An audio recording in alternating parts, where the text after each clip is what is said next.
Hi, this is Shubham Pandey. Hope all you are doing well, taking care of family and having a good day because monsoon has arrived in north.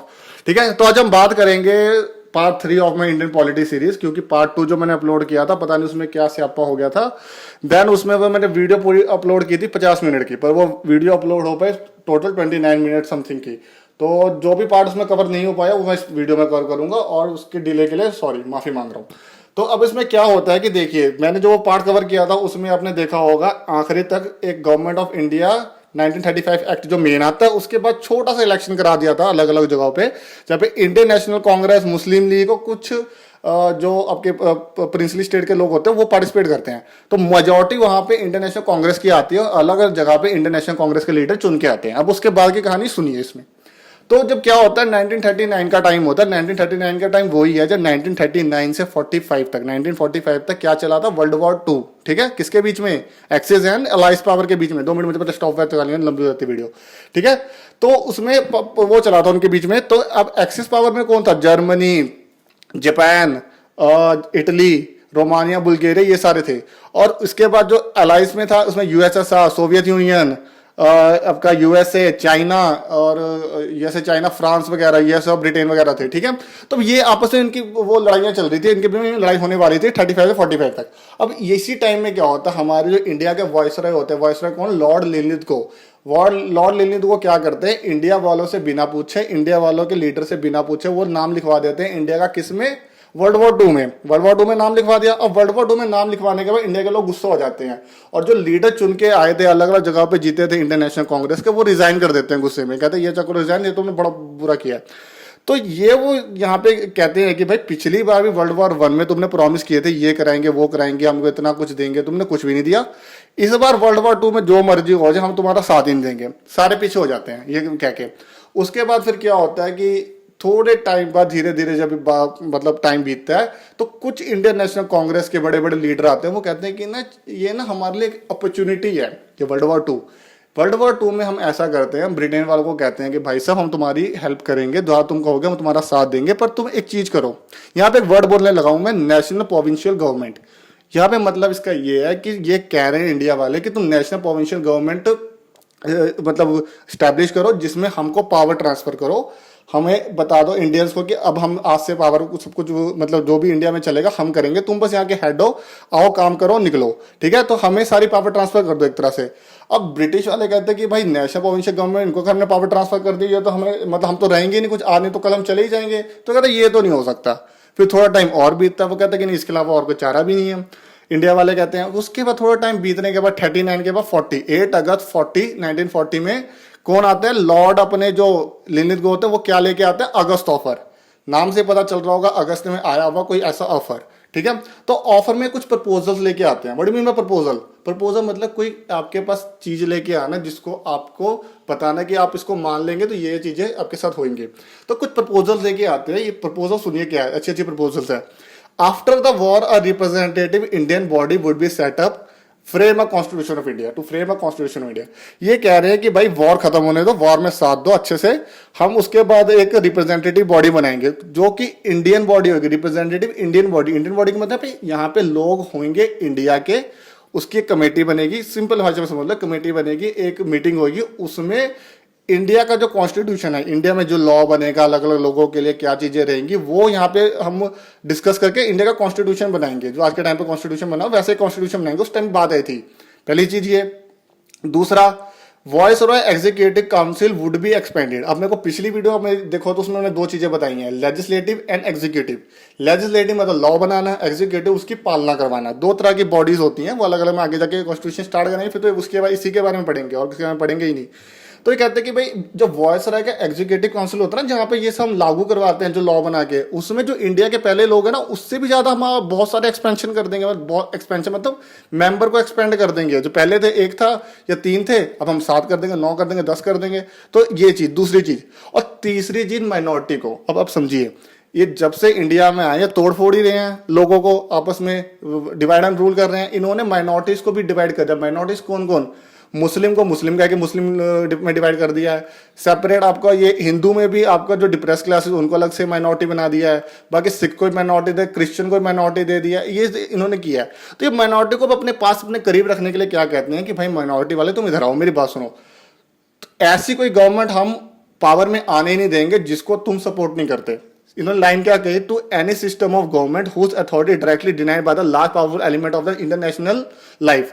कहने का मतलब यही है सीधा कि कोई भी जो गवर्नमेंट जो लार्ज लोग उसको large majority of minority, large majority of minority people जो उसको सपोर्ट नहीं कर रही, तो उसको हम गवर्नमेंट मतलब उसको पावर में हम आने ही देंगे, उसको गवर्नमेंट बनाने ही नहीं देंगे। तो ये चीजें कर दी। अब ये 3 प्रपोजल इंडिया वालों को दिए, ठीक है।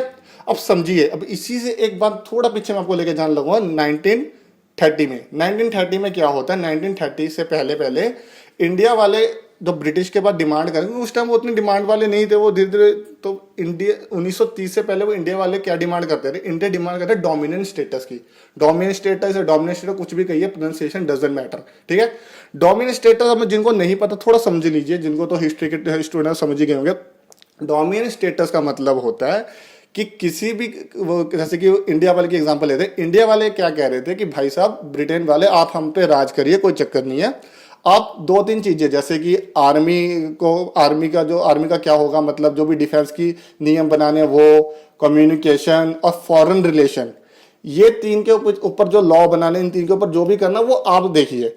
जो हमारे लोकल में जो भी लॉ चल रहे होंगे, हम अपने देशवासियों के लिए क्या बनाना चाहते हैं, अलग अलग जगह पे एजुकेशन के लिए क्या करना है, गरीबी के लिए क्या करना है, ये सब हम देखेंगे। तो ये होता है डोमिनेंट स्टेटस। आप अपने हेड को कुछ पावर दे देते हैं, अपने हेड को मेन चीजें पावर देते हैं, बाकी इंटरनल जो डेली के अफेयर्स वाले पावर हैं वो अपने पास रख देते हैं। तो इंडिया पहले इसकी डिमांड कर रहा था, पर लाहौर सेशन 1930 में जवाहरलाल नेहरू इंडिया का झंडा फहरा देते हैं। और यही डेट इसलिए आज 26 जनवरी में जो मनाते हैं ना, तो 26 नवंबर को हमारा संविधान बन गया तैयार हो गया, तब भी हम 26 जनवरी को इसलिए मनाते हैं क्योंकि उसी टाइम ही रावी नदी के पास इंडिया का झंडा फहराया था। तो वो बड़ी अच्छी कहानी है, वो हम बाद में कवर करेंगे, अभी तो लंबा हो जाएगा ये, ठीक है। तो ये कहते हैं कि भाई हमने तो डोमिनेंट स्टेटस वाले दिन तो गए, वो तो भूल चुका था, हमने तो डोमिनेंट स्टेटस वाली चीजें हमें नहीं चाहिए। अब देखो ये जो प्रपोजल आया था ये रिजेक्ट हो जाता है। क्यों रिजेक्ट होता है, सबसे पहले इसमें रीजन सुनिए। इंडियन नेशनल कहते हैं कि भाई ये जो तुम अभी कह रहे हो ना कि काउंसिल में हम बढ़ा देंगे, इंडियन कॉन्स्टिट्यूशन बढ़ा देंगे, डोमिनेंट स्टेटस की चीजें, अब तो हमें चाहिए पूर्ण स्वराज, ठीक है। पूर्ण स्वराज कंप्लीट इंडिपेंडेंस चाहिए हमें, ठीक है, ये तो भूल जाओ। उसके बाद जो मुस्लिम लीग होता है, जो माना जाता है मुस्लिम लीग एक्सेप्ट कर लेगा, कहते नहीं, कहते हम यहाँ हमको चाहिए एक सेपरेट स्टेट समझते हो, अलग एक कंट्री जहाँ पे रूल हमारे ही चलेगा, तुम ये छोटे मोटे पावर पुवर वाले रूल हमें ना दो, तो वो भी भगा देते हैं। तो in the end Muslim League and Indian National Congress who are the उस टाइम के जो सबसे खतरनाक वाले मतलब वो पार्टीज थी, उन्होंने इनको रिजेक्ट कर दिया, तो ये गया, ठीक है। तो वो कब 40 में चले जाता है, फिर होता है। अब और थोड़ी कहानी सुनिए। आपको पता है ये अलग अलग मैंने आपको बता दिया, एक्सिस पावर, अलाइस पावर। तो एक्सिस पावर का ही था जापान। अब ये याद रखिए उस टाइम, यार बहुत लंबा लेक्चर हो जाएगा मेरा तो क्या होता है, जर्मनी जो होती है ना, जर्मनी में उस टाइम उदय हो रहा होता है किसका, हिटलर का। हिटलर अपने प्राइम पे होता है, अपने पीक पे होता है। वो कहता है भाई तबाहियां मचा दूंगा, उसने हर जगह तबाहियां मचा रखी, हॉलैंड को कब्जे में कर लिया, पोलैंड को करने लग गया, ये फ्लांडम का हर जगह वो कब्जे कर रहा था। बहुत बुरी हालत कर दी थी उसने इटली के मुसोलिनी के साथ मिलके। बाकी जापान इंपीरियल आर्मी ये भी पागल हो गई थी, ये भी इधर उधर हमला कर रही है। इसने जाके उससे पंगे ले लिया, हवाई में हमला कर दिया, किसके, यूएसए के, पर्ल हार्बर, बहुत अच्छी मूवी बनी हुई है इस पे, ये देखना। उन्हें हवाई पे जाके हमला कर दिया, सारे शिप उड़ा दिए, ठीक है। तो ये पागल हो रखे थे। इंटरनेशनल कांग्रेस भी मिली हुई थी इसके अंदर। इंटरनेशनल कांग्रेस का क्या, इंडियन नेशनल आर्मी किसकी, सुभाष चंद्र बोस की, ठीक है, इसकी अगुवाई में, ठीक है। तो ये भी बहुत प्यारा है। उसके बाद फिर क्या होता है, इनकी बहुत बुरी हालत होती है जो हमारे अलाइस के पावर में ब्रिटेन उसके अंदर था, पावर के अंदर।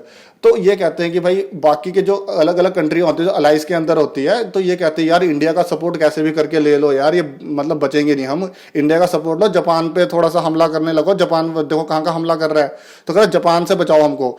तो इंडिया वालों को सपोर्ट चाहिए था, मतलब सॉरी ब्रिटिश को इंडिया वालों को सपोर्ट चाहिए था वर्ल्ड वॉर 2 में, ठीक है। तो उसके बाद ये एक और प्रपोजल लेके आते हैं, उसका नाम होता है क्रिप्स।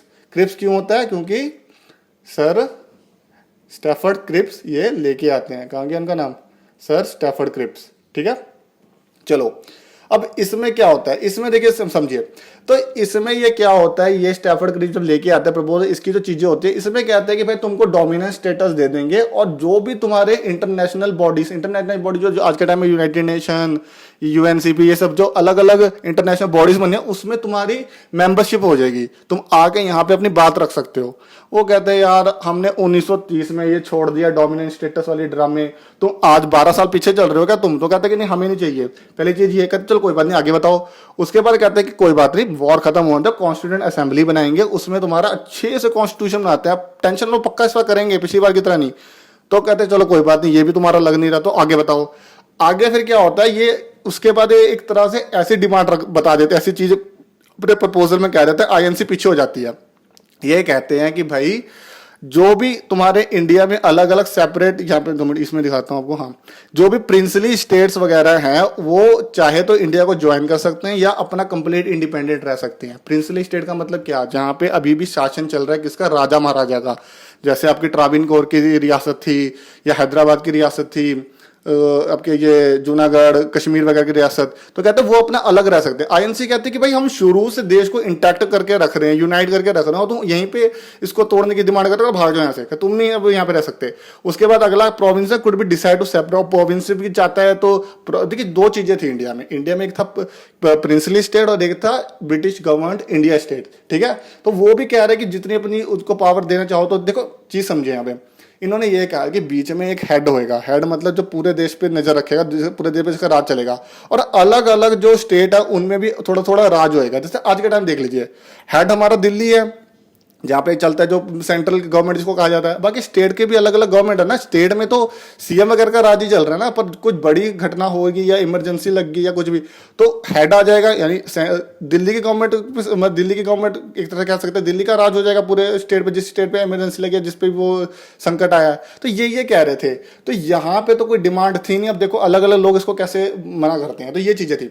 तो देखो इसमें क्या है, the proposal put up the point of division of the nation into two number of independent states. तो देखो पहली बात इसमें ये क्या, पहले इसमें ये क्या है कि डिवीजन ऑफ नेशन, पहली बात ये रिजेक्ट होने का कारण क्या, रिजेक्ट तो हो गया था, कारण अलग लोगों ने क्या दिया। पहली बात है डिवाइड कर रहा है नेशन को, हम यहाँ पे इंटैक्ट कर रही है इंटरनेशनल कांग्रेस उस टाइम, और तुम डिवाइड करने पे लगे हो, ठीक है। तो पहली बात ये यहाँ पे डिवाइड हो गया, पहली ये रीजन रिजेक्ट होने का। दूसरा है कि no time limit for dominant status. अब ये कह रहे हैं कि भाई इंडिया, जो यहाँ पे एक वर्ड दिख रहा होगा वॉच, ठीक है, वॉग कह लो, वॉच कह लो, एक चीज है वॉग, तो वॉग का मतलब था नॉट क्लियर। तो ये जो डोमिनेंट स्टेटस की बात भी कर रहे थे, मान के चलो इन्होंने डोमिनेंट स्टेटस की बात भी कर ली, दे भी देंगे, पर ये क्लियर ही नहीं है कब देंगे, कितना देंगे, कितनी उनको फ्रीडम होगी, क्या होगी नहीं, ठीक है। चलो ये भी है। उसके बाद क्या देखो, पीपल ऑफ द प्रिंस, अब देखो प्रिंसली स्टेट का क्या ड्रामा हुआ था। दो चीजें होती है, एक होता है किसी बंदे को चुन के आना, और एक होता है कि नॉमिनेट करना। नॉमिनेट होता है कि हमने खुद से अपनी मर्जी, जो हमारा प्यारा लगता है हमने उसको नॉमिनेट कर दिया। इलेक्ट होके आना, इलेक्ट होके मतलब कि सारे लोग उसको वोट देके जिता रहे हैं, ठीक है। तो प्रिंसली स्टेट के एरिया में भी ये रिजेक्ट होगी ये प्रपोजल, क्यों? क्योंकि वो कह रहे हैं कि भाई हमारा रिप्रेजेंटेटिव हमारा ऑन तो है नहीं, हमारा खुद इलेक्ट करके तो, लेकिन ये नॉमिनेट वाला ड्रामा हो रहा है, नॉमिनेट करके आ रहे हैं, ठीक है। तो थोड़ी सी बोरिंग आपको लग रही होगी, बोरिंग नहीं, इसको थोड़ा दिमाग में रखना, ठीक है। तो ये चीज है। अब मेन चीज समझिए यहाँ पे, इस पे जो क्वेश्चन आता है कि क्रिप्स मिशन को पोस्ट डेटेड चेक क्यों कहा था, किसने कहा था? पोस्ट डेटेड चेक इसको कहा था गांधी जी ने। और ये क्यों कहा था? क्योंकि पोस्ट डेटेड चेक का मतलब क्या होता है? ऐसा चेक जो फ्यूचर के लिए बना है। मैंने आपको चेक काट के दे दिया, कहा कि आज से 2-3 महीने बाद जाके बैंक में दिखा के पैसे ले लेना, उसको कहता है पोस्ट डेटेड चेक, जिसकी डेट पोस्ट मतलब बाद में है, ठीक है। प्री और पोस्ट समझते हो ना, पोस्ट मतलब बाद में। Of a falling bank, falling bank मतलब ऐसे बैंक का आपने चेक दे दिया जो कल परसों रहे ना रहे, गिर जाए, ठीक है। तो ये कहा था। मुस्लिम रिजेक्ट कर देते क्योंकि उन्हें कोई दिखता ही नहीं, कहता कि तुम तो डोमिनेंट स्टेटस की बात कर रहे हो, किसी को ज्यादा पावर दे दोगे, किसी को अलग कर दो। कोई हमें तो भाई एक सेपरेट कंट्री चाहिए, तुम्हें सुन नहीं रहा, एक सेपरेट कंट्री जहाँ मुस्लिम का राज रहेगा, मुस्लिम मेजोरिटी रहेगी, ठीक है। तो ये चीज, उसके बाद सिख भी आ जाते हैं इसमें, सिख भी एक माइनॉरिटी ग्रुप था। वो क्या कहता है कि भाई साहब अलग अलग जो आप ग्रुप ये कह रहे हो ना, कि जैसे कि आप ये कह रहे हो कि जो आज के टाइम का पाकिस्तान है, तुम ये मतलब पाकिस्तान ये अलग बना लोगे, ये मुस्लिम लीग अलग बना लेगी, पर इसके अंदर इतने सारे सिख भी तो रहते हैं। माना मेजोरिटी मुस्लिम्स की है, पर इसमें सिख भी तो पिसाएंगे, सिख भी तो चल जाएंगे। उस वक्त तुमने सेपरेट स्टेट बना दिया, तो सिख भी कहते हैं नहीं ये फालतू चीज नहीं करना, सेपरेट वाला ड्रामा ही नहीं करना। तो ये सब चीजें थी। तो क्रिप्स प्लान या क्रिप्स में जो भी आया ये खत्म हो गया। अब समझिए ये टाइम था, देखिए पहली जो हमारा ये आता है, ये 39 की बात होती है, फिर 39 के बाद 40 में हमारा कौन सा आता है, कौन सा वो अगस्त ऑफर। उसके बाद याद रखना 42 में क्या आ गया, क्रिप्स, ठीक है। क्रिप्स मिशन के बाद क्या होता है, हमारा 42 में क्विट इंडिया मूवमेंट स्टार्ट होएगा। क्विट इंडिया मूवमेंट का मतलब क्या है कि भारत छोड़ के निकलो अंग्रेज यहाँ से। अब समझो ये सब चीजें चल रही थी तो क्या हुआ था, जापान वगैरह बहुत ज्यादा इंडिया के आसपास एरिया में हमला करने लग गया था। और ये डर था इंडिया के लोगों को कि कल मतलब जो यहाँ के लीडर्स वगैरह था, बाकी इंडिया वालों को तो कुछ था ही नहीं, बाकी इंडिया तो गरीबी से इतना जूझ रही थी, उन्हें क्या पता पॉलिटिक्स में क्या चल रहा है। तो इंडिया के जो लीडर थे, जो ये गांधी वगैरह, तो उन्हें कहा कि भाई जापान जो है इंपीरियल आर्मी है, इंपीरियल पावर है, वो क्या करेगा, वो आ नहीं तो कल हम पे हमला कर देगा। और हमला क्यों करेगा वो, क्योंकि ब्रिटेन के लोग यहाँ पे, और वो इसके मतलब इसके अपोजिट लड़ रहा है। ब्रिटेन के लोग यहाँ पे हैं, ब्रिटिश लोग यहाँ पे हैं, इनको भगा देते हैं तो क्या पता जापान का हमला यहाँ पे ना हो। अगर जापान से बचना है तो एक प्रेशर वो भी था कि जापान से बचना है तो जल्दी से ब्रिटिश को भगाना पड़ेगा, ब्रिटेन के लोगों को भगाना पड़ेगा, सत्ता अपने हाथ में लेनी पड़ेगी, क्योंकि वो हर जगह हमला कर रहे थे मिल के। ठीक है, तो क्या होता है फिर ये डिसाइड करते हैं कि गांधी जी ये वर्धा की जगह आपकी कहाँ पे, महाराष्ट्र में, वहां पे मीटिंग बुलाते हैं। उसके बाद ये लोगों को एड्रेस करते हैं कहाँ पे, नाम रखना याद, गोविलिया टैंक मैदान। ठीक है, गोवालिया टैंक मैदान, ये कहाँ पे आपका, मुंबई में है। ये जब मैं मुंबई गया था तो मैंने अपने उसको ड्राइवर को कहा था, टैक्सी ड्राइवर को, मैं कहा भाई यहाँ पे ले चल जो अगस्त मैदान। वो कहता हमें तो पता ही नहीं अगस्त मैदान। तो देख लीजिए इतने जो हिस्टोरिकल प्रोविंस जहाँ से क्विट इंडिया आज़ादी मिलने की चीज हुई थी, वो बंदे को वही नहीं पता। उसको मतलब घर दिखा रहा था किसके, सलमान खान का घर दिखा रहा था, वो अमिताभ बच्चन और उसका शाहरुख का बंगला दिखा रहा था, जो कौन सा बांद्रा वर्ली सी लिंक के बात है। ठीक है, तो ये सब छोड़िए फालतू चीजें। तो इसमें क्या हुआ, गांधी जी कहते हैं भाई ये बहुत ऐसा मौका है, यहाँ पे ये क्या कहते हैं, वो लोहा गर्म है, यहाँ पे मार लेते हैं हथौड़ा। अभी ब्रिटिश कहाँ पे बिजी है, वर्ल्ड वॉर 2 में, यहाँ पे इनको भगा के हटा देते हैं चीजों को और यहाँ पे करते हैं। तो ये क्वेश्चन आता है, ये क्या करते हैं यहाँ पे, जो आपको अगस्त मैदान दिखाया था, अगस्त मैदान में ये ग्वालियर टैंक की कह लो या अगस्त मैदान कर लो, ये ठीक है आज के टाइम का अगस्त क्रांति मैदान। यहाँ पे ये लोगों को एड्रेस करते हैं, लोगों को भीड़ में इतनी सारी भीड़ इकट्ठी होती है और कहते हैं कि भाई डू और डाई, सीधी सी बात, डू और डाई। यहाँ पे तुम क्या करो, या तो करो या मरो। लो तुम अगर जॉब कर रहे हो, ठीक है, तो अपनी जॉब को छोड़ो मत। पिछली बार नॉन कॉर्पोरेशन सिविल ऑबिडेंस में तुमने जॉब छोड़ दी ना, अपनी जॉब ना छोड़ो, बस तुम सीधा कह दो कि अगर मेरे हिंदुस्तानी भाइयों के लिए कुछ अपोजिट होएगा तो मैं भाई को मेरे हाथ खड़े, मैं कुछ नहीं करूंगा। दूसरा, अगर तुम रेंट या लगान देते हो ब्रिटिशर को, देना बंद कर दो। कुछ भी करते हो ब्रिटिशर का, उसको करना बंद कर दो ताकि इनको हेल्प होए। और जो भी हमारे लोग, जो भी हमारे सिपाही या तो पुलिस में है या आर्मी में किसी चीज में है, वो अपने जो हिंदुस्तानी भाई है उस पर हमला नहीं करेगा, पर वो बाद में करते हैं, तो मैं बताता हूँ। ठीक है, तो वो हमला नहीं करेगा, कोई भी फायरिंग नहीं करेगा, ये सारी चीजें कहते हैं। ठीक है, अब क्या होता है, ये सारा कुछ करने के बाद लोग पागल हो जाते हैं, लोग उतर जाते हैं सड़कों पे, बहुत बुरी हालत कर देते हैं। वो जाके बिल्डिंगों को पथराव कर रहे हैं, बिल्डिंगों को जलान, जहाँ पे ब्रिटिशर रहते थे, जहाँ पे उनके मतलब ये टेलीकॉम लाइंस वगैरह उनको काट रहे हैं, जहाँ पे उनके दस्तावेज रखे हैं उनको वो कर रहे हैं, अलग अलग लेवल पर लोगों को पागलों की तरह से मार रहे हैं, जो भी उनके अपोजिट, जो भी उनका दिख रहा है। उसके बाद फिर क्या होता है, पुलिस वालों को खुली छूट दे देते हैं कि भाई इनको सप्रेस करो, हटाओ, नहीं तो ये तो ऐसी क्रांति ले लेंगे, ऐसी मतलब मार मुर के हमें भगा देंगे। अब यहाँ पे थोड़ी उनको पॉलिटिक्स की चीजें बताता हूँ। ठीक है, तो ये सब चीजें हुई थी, अब थोड़ा वीडियो देख लीजिए। अब यहाँ पे क्या होता है, जैसे ये वो मतलब आपको पता है लीडर ही उकसाते हैं लोगों को, तो जैसे ये चीज होते हैं क्विट इंडिया मूवमेंट स्टार्ट होते टाइम ही महात्मा गांधी, मौलाना आजाद, नेहरू, जो बड़े बड़े लीडर होते हैं उनको अरेस्ट कर लिया जाता है। अब यहाँ पे दूसरी चीज ये होती है कि यहाँ पे वुमेन बढ़ चढ़ के पार्टिसिपेट करते हैं। आपको यहाँ पे नाम दिख रहा होगा, उषा मेहता। ठीक है, उषा मेहता ऊपर वाले हैं। ठीक है, तो उषा मेहता अलग अलग रेडियो पे जाके संबोधित करते हैं अलग अलग इंडियन के तबके को कि भाई तुम बाहर निकलो, गांधी का जो ये है जो इसको सपोर्ट करो, अब आज़ादी नहीं तो कभी आज़ादी नहीं। ठीक है, और ये रेडियो को बार बार, जो रेडियो के जहाँ से ये मतलब प्रसारण करते हैं, एक तरह से ब्रॉडकास्ट करते हैं, वो उसको चेंज करते रहते हैं, आज यहाँ से कल वहां से, ताकि वहां पर रेड पड़ ना जाए और ताकि उसको बंद बुंद ना हो जाए। अलग अलग लीडर्स को उस टाइम, जो मैं अपने जेपी नारायण का मैंने पिछली वीडियो में बात की थी, तो वो अलग अलग जो मतलब उस टाइम के यंग नेता होते हैं वो ऊपर चढ़ के आ रहे होते हैं। यहाँ पे आपको नाम दिख रहा होगा, अरुणा आसफ अली, सुचिता कृपलानी, सारे बढ़ चढ़ के हिस्सा लेते हैं अलग अलग अपने लेवल पे, बच्चों को, बूढ़ों को, सबको बताते हैं कि तुम्हें आज़ादी लेनी है। तो वो बच्चे भी यहाँ के बच्चे भी इसमें इन्वॉल्व हो जाते हैं। बच्चे भी अपने स्कूल में कोऑपरेट नहीं कर रहे ढंग से, जो भी मतलब ब्रिटिश का दिख रहा है उनको तंग कर रहे हैं अलग लेवल पे। ठीक है, तो ये सब चीजें होती हैं।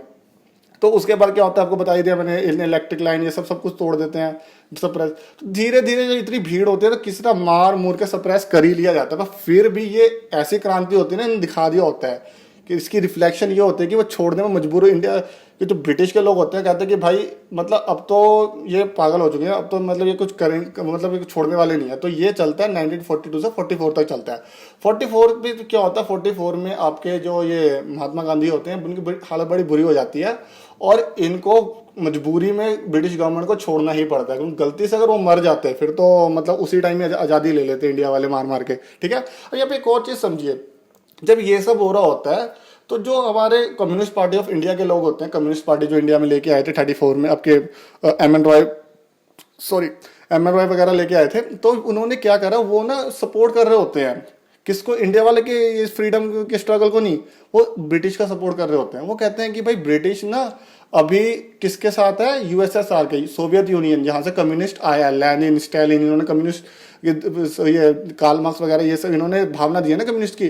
वो कहते हैं कि ब्रिटेन अभी यूएसएसआर के साथ है और अलाइज के साथ मिलके अभी वर्ल्ड वॉर 2 लड़ रहा है, तो हम ये तुम्हारा साथ नहीं देंगे, इंडिया वालों को कहते हैं। और मुस्लिम लीग भी कहती है कि हम भी तुम्हारा साथ नहीं देंगे। ठीक है, मुस्लिम लीग देख लीजिए यहाँ पे भी साथ नहीं दे रही, कह रही कि हमको तो अपने सेपरेट स्टेट चाहिए, हम क्यों तुम्हारे बीच में फंसे। और मुस्लिम लीग देखिए, जब 1937 में जब मैंने आपको बताया था ना, इलेक्शन से रिजाइन कर देते हैं इंडिया वाले लोग ये देखते हुए कि वर्ल्ड वॉर 2 में इंडिया का नाम लिखा दिया बिना पूछे, तो वो डिलीवरेंस डे भी मनाते हैं सेलिब्रेट करने के लिए कि हाँ ये हट गए। तो देखिए यहीं से समझिए कि कौन किसके इंडिया के आज़ादी के लिए था और कौन एक सेपरेट स्टेट चाहता था, ये बस अपना ही भला चाहता था। तो ये सब चीज़ें समझिए। ठीक है, तो मैं ज़्यादा लंबा ना बनाऊँ। ठीक है, उसके बाद एक और चीज होती है, एक आता है सीआर फॉर्मूला। अब ये किस लिए आता है, सीआर फॉर्मूला आता है ये अपने वो राजगोपालाचारी, ठीक है, राजगोपालाचारी कौन थे, अपने last governor general of India थे, पहले इंडिपेंडेंस का पहले इंडियन। ठीक है, तो ये चक्रवर्ती गोपालाचारी इनका नाम है। ठीक है, हाँ चक्रवर्ती गोपालाचारी, इनको राजा जी फॉर्मूला या सीआर फॉर्मूला कहा जाता है। ठीक है, तो ये क्या करते हैं, ये कहते हैं कि भाई एक ही ना इंडिया अपने इंटरनेशनल कांग्रेस और मुस्लिम लीग ना एक चीज पे सहमत हो ही नहीं रही है। ठीक है, तो एक चीज पे सहमत हो ही नहीं रही है, तो हम क्या करते हैं, इनको आपस में बिठाते हैं और कुछ एक बात करते हैं। तो ये क्या करते हैं, ये ना फॉर्मूला लेके आता हूँ, दिख रहा होगा ये फॉर्मूला इनका, ये प्लेबिसाइड की बात करते हैं। प्लेबिसाइड का मतलब क्या होता है कि ये उनको बिठाते हैं इंटरनेशनल मुस्लिम लीग को, कहते हैं कि भाई देखो मुस्लिम मेजोरिटी एरिया बताता हूँ तुम्हें कौन कौन से हैं। मुस्लिम मेजोरिटी एरिया एक है बांग्लादेश वाला साइड, जहाँ पे मुस्लिम ज्यादा है, पूरे बांग्लादेश वाले साइड में मुस्लिम ज्यादा है, आपकी सिर्फ कलकत्ता में थोड़े से ज्यादा हिंदू हैं।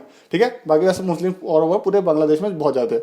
और जो आपका इधर वाला एरिया जो आज के टाइम में पाकिस्तान है, नॉर्थ वेस्ट फ्रंटियर, ये बलोचिस्तान वगैरह ये सब, खैबर पख्तूनवा, ठीक है, तो यहाँ पे मुस्लिम ज्यादा है, तो यहाँ पे प्लेबिसाइड करा लेते हैं। प्लेबिसाइड का मतलब होता है छोटा सा वोट करा लेना, वहां के लोगों से पूछ लेना कि भाई क्या तो कहता है तुम्हें कौन सी गवर्नमेंट चाहिए, ये चाहिए वो चाहिए, तो वो होता है प्लेबिसाइड, छोटा सा लोगों से वोट करा के पूछ लेना उनका हाँ या ना किसी चीज में, तो प्लेबिसाइड। तो कहते हैं वहां पे प्लेबिसाइड करा लेते हैं, पर तब तक के लिए क्या करो तुम, इंडिया की हेल्प, मतलब जो फ्रीडम स्ट्रगल हो रहा है गवर्नमेंट को ये इसमें हेल्प करो, इसको ब्रिटिश को इंडिया से निकालने के लिए, और आराम से मिलजुल के दोनों इंटरनेशनल कांग्रेस और मुस्लिम लीग दोनों मिलकर कुछ करो, क्योंकि ये दोनों अलग अलग काम कर रहे थे तो इतना इम्पैक्ट नहीं हो पा रहा था उस पर इनके जो भी फ्रीडम स्ट्रगल्स पे, तो फ्रीडम मिल नहीं पा रही थी। तो तब तक राजगोपाल कहेंगे दोनों मिलकर काम करते हैं और बाद में इनको निकालने के बाद आगे सोचेंगे। ठीक है, तो ये सब चीजें होती है।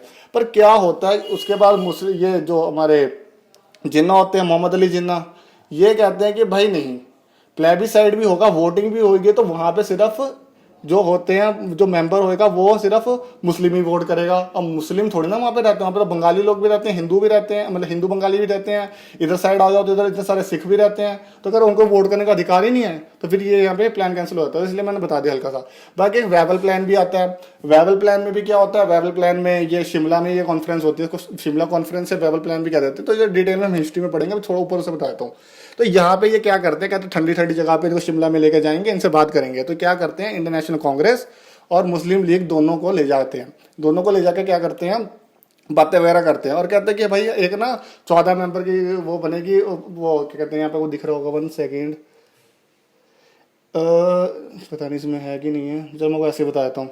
ठीक है, इसमें कहते हैं ना कि एक ना हम क्या तो कहते हैं वॉइसरॉय की ना एग्जीक्यूटिव काउंसिल बनेगी, उसमें ना इंडिया के मेंबर होंगे सारे, बस उसमें हेड जो होएगा वो ब्रिटिश का रहेगा और वो सारा कुछ देखेगा कि इनको अलग अलग वो देगा। उसके बाद आपके जितने भी मेजोर 20% उस टाइम मुस्लिम थे इंडिया में, तो कहते हैं उनके हिसाब से यहाँ पे मेंबर चुनेगा, 14 में से 6 लोग इनके होंगे, ऐसे ऐसे करके। तो ये सब चीज़ें इनको कहता है, पर लेकिन जितना उस पर भी नहीं होते, कहते हैं कि हम भी अगर यहाँ पे जो चुन के लोग आएंगे वो भी मतलब मुस्लिम्स होंगे, तो ऐसे करके ये वाला प्लान भी खारिज हो जाता है, कुछ नहीं। तो ये डिटेल में हिस्ट्री में पढ़ेंगे, तो इसमें मैं आपको मेन आपको जैसे करा था लंबा और लेक्चर, ठीक है। उसके बाद फिर क्या होता है, 1940 से 1945 तक कौन होते हैं प्राइम मिनिस्टर होते हैं इंग्लैंड के, आपके मिस्टर चर्चिल, जो बड़े तेज थे, जो इंडिया के लिए कुछ भला ही चाहते थे। उसके बाद आपके यहाँ पे आ जाते हैं लेबर पार्टी के कौन से, क्लेमेंट एटली। अब क्लेमेंट एटली बहुत सही होते हैं।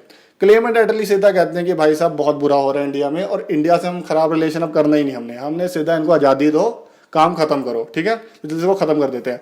तो क्लेमेंट एटली बहुत सारे नेवल, जैसे कि आपको यहाँ पे दिख रहा हो, या मैं जल्द से खत्म कर देता हूँ उसको, ठीक है। तो एक ना आपका रॉयल नेवी म्यूटनी भी हो जाता है। रॉयल नेवी म्यूटनी कुछ नहीं होता, उसमें अलग अलग रैंक के लोग होते हैं, जो छोटे रैंक के लोग होते हैं, उनको जब वो खाना वगैरह अलग जगह पे खा रहे तो उनके साथ बहुत भेदभाव किया जाता है, तो ये म्यूटनी हो जाती है, ठीक है।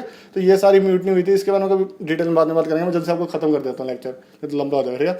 तो उसके बाद क्या होता है, जो हमारे क्लेमेंट एटली होते हैं वो कहते हैं कि इंडिया को पावर सौंप दो, सब कुछ खत्म करो यहाँ पे, यार मुझे नहीं कुछ करना। तो ये इंडिया को पावर सौंपते हैं। इंडिया को पावर सौंपने के लिए क्या करते हैं, ये 3 लोगों को बना के भेजते हैं, आपको यहाँ पे दिख रहा होगा, ठीक है, जिसको क्या कहा गया, कैबिनेट मिशन प्लान, ठीक है। कैबिनेट मिशन प्लान में क्या कौन कौन से लोग होते हैं, इसमें पैथिक लॉरेंस, सर स्टैफर्ड क्रीव्स, एवी अलेक्जेंडर, ये 3 लोग होते हैं, आपको दिख रहे होंगे, ठीक है, जिन्ना के साथ, ठीक है। तो ये आपको फोटो भी यहाँ पे दिख रही होगी, महात्मा गांधी की किसके साथ है, पैथिक लॉरेंस के साथ है। ये पता नहीं क्या साइड पॉकेट वॉच है कि पता ताला लगा के घूम रहे हैं, ठीक है। तो इसमें बेसिकली 3 लोग आते हैं, जल्दी देख लो, मैं खत्म कर देता। इसमें क्या था, इन्होंने सीधी सी ये कहा था कि इंडियन लीडर से बात करो, वहां पे जो भी मुस्लिम लीग और इंडिया के लीग है उनसे बात करो, और इनके पावर ट्रांसफर करके इनसे जो भी बात बनानी है मनवा के जल्दी से आ जाओ। तो क्या होता है, जब इंडिया में आते हैं तो देखते हैं कि भाई क्या कहते हैं, इंडिया में क्या बाद में चल करा देता हूँ, ये इंडिया में देखते हैं कि कोई भी ना टेबल पे आने को तैयार नहीं, टेबल पे आने के बात करने को तैयार नहीं। मुस्लिम लीग की अपनी डिमांड है, इंडियन नेशनल कांग्रेस की अपनी डिमांड है, मुस्लिम कह रहा है सेपरेट स्टेट है, ये इंडियन नेशनल कांग्रेस कह रहे हैं कि भाई हमको तो ये क्या कहते हैं वो चाहिए ही नहीं, मतलब सेपरेट करने ही नहीं दे। नेशनल कह रहे हैं कि कोई बंटवारा तो किसी भी चीज पे होना ही नहीं है, ठीक है। उसके बाद क्या होता है, उसके बाद ये होता है कि वो अपने आप ही अपना दिमाग लगा के वो 3 चीजें बना लेते हैं कि ये जो 3 लोग आते हैं, क्या करते हैं, ये ग्रुप लेके आते हैं, 3 तरह के ग्रुप लेके आते हैं। इसमें क्या होता है, इसमें ग्रुप में ये कहते हैं कि पहले ग्रुप में Madras, central province, UP, Bihar, Bombay, Orissa होएगा। दूसरे ग्रुप में Punjab, Sindh, north west frontier और बलूचिस्तान होएगा, जो अभी पाकिस्तान का टाइम है, सारे पाकिस्तान का। तो तीसरा ग्रुप होएगा बंगाल और असम का। तो ये वो लेके आते हैं। अब उसके बाद जैसे ये देखते हैं कि 3 ग्रुप है, 3 ग्रुप देखते ही उसकी आंखें चमक जाती है, किसकी, मोहम्मद अली जिन्ना की। क्यों, आपको दिख रहा होगा, group B and group C, this are the Muslim majorities area, ठीक है। तो ये मुस्लिम मेजोरिटी एरिया है, तो उसको लगता अब तो मेरा पाकिस्तान भाई बन गया, एक पाकिस्तान है, 2 पाकिस्तान बनेंगे, एक इधर साइड एक उधर साइड, ठीक है। तो अब उसका लग जाता है दिमाग। तो ये चीजें देखे, अब इसके बाद क्या होता है कि वो एक तरह से इसमें अलग अलग चीजें देते हैं। मैं आपको चलो ऐसे ही बता देता हूँ, इतना नहीं जाता। ये अलग अलग चीजें होती है इसमें। ये कहता है, पहले तो ये कहता है कि जो मतलब ये जब लेके आते हैं तो इसमें इंडियन नेशनल कांग्रेस को कहते हैं कि भाई देखो, Congress party wanted a strong centre. जो अलग अलग पावर दी होती है अलग अलग स्टेट, अलग अलग प्रोविनेंस को, तो उसमें पावर ना कम कम होती है सबको, जैसे कि ये सारे आपको अलग अलग उसमें देते हैं। तो एक जैसे कि आज के टाइम में देखो, दिल्ली की आजादी पावर अलग अलग स्टेट्स में कम पावर है, तो जो दिल्ली के पास पावर है, जो मेन पावर है, वो उसको कम दी है। तो कांग्रेस ये कहते हैं कि भाई तुम्हारा जो सेंटर है ना बड़ा स्ट्रांग नहीं है, मतलब बहुत कम पावर है उसको, और जो बाकी के प्रोविनेंस को तुमने अलग जारी पावर दे रखी, वो फ्यूचर में जाके अलग हो सकते हैं। पहली चीज ये, फिर दूसरा तो उनको पता, तीसरा फिर उनको ये मतलब 2 मिनट 1 सेकेंड मैं आपको इससे पढ़ाऊँ कि अलग से पढ़ा दूँ, चलो ऐसे ही बढ़ा देता हूँ मैं, ठीक है। उसके बाद क्या होता है, उसके बाद जो ये मतलब मुस्लिम लीग को तो इसको सपोर्ट फुल कर रही होती है, क्योंकि उसे लगता है कि भाई हमारा तो 2 पाकिस्तान बन रहा है, जो भी मेजोरिटी एरिया हमारे इसमें आ गया है। फिर उसके बाद क्या होता है, उसके बाद ये बात चलते धीरे धीरे इंडियन नेशनल कांग्रेस पर राजी हो जाती है। पर वो दिमाग क्या लगाती है, वो कहती है कि भाई चलो ऐसा करते हैं, आज मेजोरिटी आने दो, उसके बाद कुछ टाइम बाद ना हम इसको अमेंड कर देंगे, अमेंड करके मतलब अपने में मिला लेंगे। फिर ये पता चल जाता है किसको, मोहम्मद अली जिन्ना को। कहता है कि यार ये तो मान रहे हैं, पर लेकिन ये फ्यूचर में अमेंड करेंगे। अमेंड मतलब उसमें चेंज ला देना, किसी भी लॉ वगैरह में चेंज ला देना। तो ये इसकी सारी स्टोरी तो मैं दोबारा कवर कर लूंगा अच्छे डिटेल में। तो मुस्लिम लीग को ये पसंद नहीं आता, 30 मिनट का बनाना कुछ ज़्यादा हो रहा है, ठीक है। तो मुस्लिम लीग को ये पसंद नहीं आता, कहता है कि अब हम नहीं मानेंगे, अब हमें कैबिनेट मिशन पहले वो हाँ कर देते, पर वो एंड में मना कर देते हैं, कहते अब नहीं मानना। उसके बाद वो कहते हैं कि अब तो मर के लेंगे सेपरेट स्टेट, ठीक है। सेपरेट स्टेट मतलब अलग स्टेट या मर के लेंगे हम पाकिस्तान। तो वो क्या कर देते हैं, डायरेक्ट एक्शन प्लान कर देते हैं, ठीक है। डायरेक्ट एक्शन डे में कुछ नहीं करते, वो 16 अगस्त में 16 अगस्त अपने इसमें 1946 में ये एक डायरेक्शन डे कह देते हैं, और क्या देते हैं जो भी मुस्लिम लोग हैं ना कलकत्ता में, इसको ग्रेट कलकत्ता किलिंग्स भी क्या है, वो सड़कों पे आ जाओ और ऐसा प्रोटेस्ट करो कि हमें इन्हें जबरदस्ती देना ही पड़ जाए, क्या, अलग से सेपरेट स्टेट, अब तो मर के लेंगे हम पाकिस्तान, तो ये बात कर देते हैं। फिर इतने सारी किलिंग हुई ना जिसका सारा जिम्मेदार मोहम्मद अली जिन्ना है। लोग वहां पे लोग वहां के जो थे वो गवर्नर जो टाइम ब्रिटिश ब्रुचक करके कोई था नाम, वो कह भी रहे थे कि भाई हम इस दिन वो लगा देते हैं, वो एक तरह से हॉलीडे कर देते हैं, इतने लोग नहीं आएंगे तो इतनी वो भी नहीं होगी। पर ये बंदा वहां का जो सीएम था हुसैन सईद सुरवादिया, दिख रहा होगा, बुच्चर ऑफ बंगाल, तो ये आने देता, कहता कोई बात नहीं, कुछ नहीं होएगा, कोई हॉलीडे करने की जरूरत नहीं, आने दो। उसके बाद हिंदुओं को चुन चुन के मारा गया है, ठीक है, मुस्लिम लोगों ने बहुत बुरी तरह मारा है। तो उसके बाद आगे जाके न्यायपालिक राइट्स भी होती है, ठीक है। तो मेन चीज आपको पढ़ा दूंगा और दोबारा ये इस पे आता हूँ, ठीक है। तो इसमें देखिए ये था बस, इसमें कैबिनेट मिशन में, जो कैबिनेट मिशन आया था उन्होंने 3 ग्रुप वो किए थे। पहले तो मान गई थी मुस्लिम लीग कि ये सारा कुछ है, पर इंडियन नेशनल कांग्रेस को ये पता था कि भाई तुम अगर सेंटर को स्ट्रांग नहीं रखोगे तो सब कल अलग अलग हो जाएंगे, ठीक है, और अलग होने भी लगे थे। पर एंड में डंडा लेके किसने सही कर दिया था सबको, मार मार के अपने